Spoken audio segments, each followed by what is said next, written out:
Right here, I just wanted to show a little reality that is the life of somebody with a chronic illness or disability, medically complex life.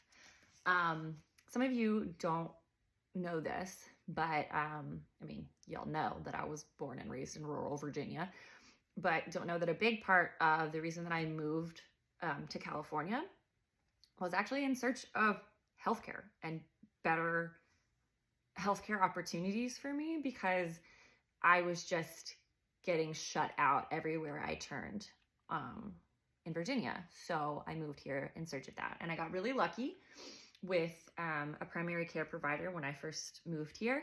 But unfortunately, in the middle of my recovery from my colostomy surgery, now like a year and a half ago, that PCP went on maternity leave and decided to not return. Totally cool.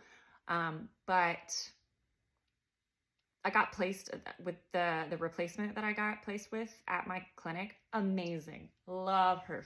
So great. Guess what? She's not contracted with my insurance.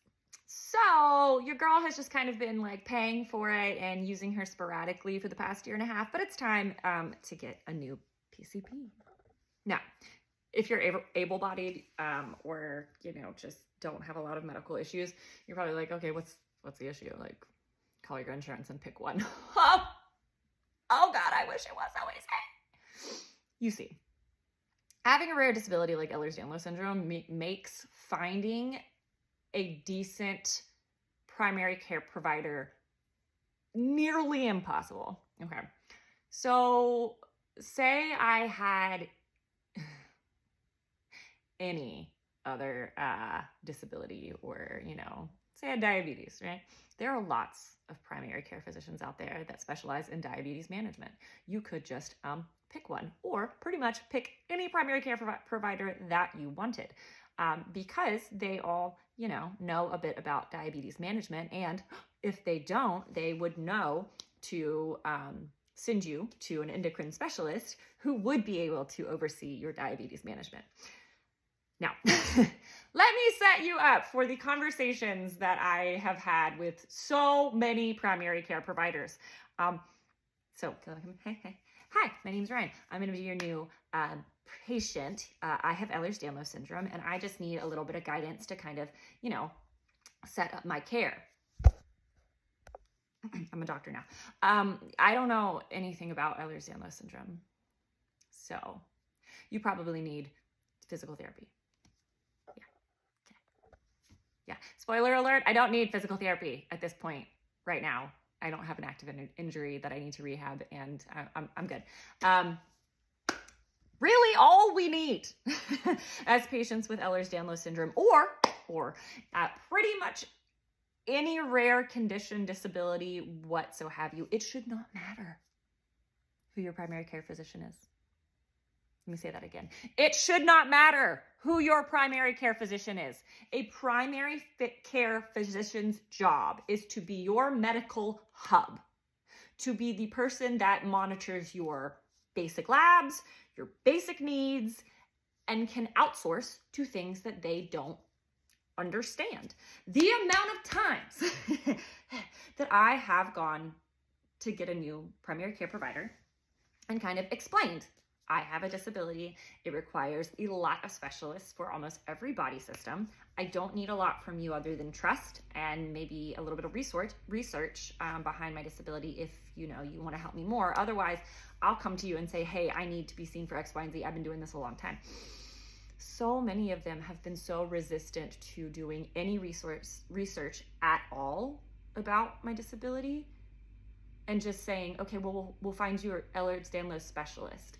By the way, there's more of those clinics now, but when I was living in Virginia, there was one, and it wasn't accepting patients for like years.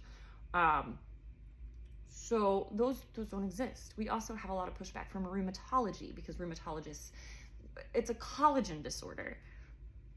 We get thrown in with like OI, osteogenesis imperfecta, something that affects literally the entire body system. But all we need It's just a little bit of research. If you work in a hospital and you come in and you have a diagnosis that the hospitalist doesn't understand, any doctor worth their shit is going to do a little bit of research. Why is it so difficult to find a primary care physician who is willing to do the research just to help be my medical hub?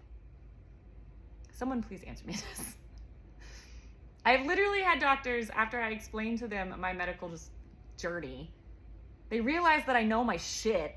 Not talking myself up, just like I've done this a long time and I'm not asking for a lot, but basic management.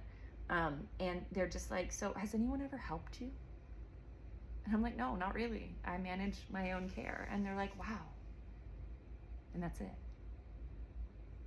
Why? Someone who is a physician, possibly primary care, could you explain to me why it is so difficult for those of us with rare disorders to find a PCP who is willing to act as our hub? We're not asking you to be our specialist. We're not asking you to rewrite the wheel. We're asking you to listen and help us with some guidance when we're trying to find those specialists. Because I've been sitting here for hours going through lists of physicians and writing down the pros and cons and who could possibly be most open to taking me on as a patient. And that sucks, because I know if I'm having to do this as someone with my background, I'm literally a nurse case manager. I case manage people for a living. And I'm having this much trouble case managing my own medical needs. I know my patients are struggling. If I have walked away and half given up so many times in the past year because of how difficult this process is, what are my patients doing? Guys, this is a broken system. And the louder we are about it, the more likely we are to get anything changed. So if you're a primary care physician out there, let me know. Why is this such a common problem to those of us with rare disabilities and rare disorders? Or just disabilities in general? Anyone? Bueller? Because I deserve care just as much as the next patient with diabetes or hypertension. So anyways, happy Ehlers-Danlos Awareness Month to everyone.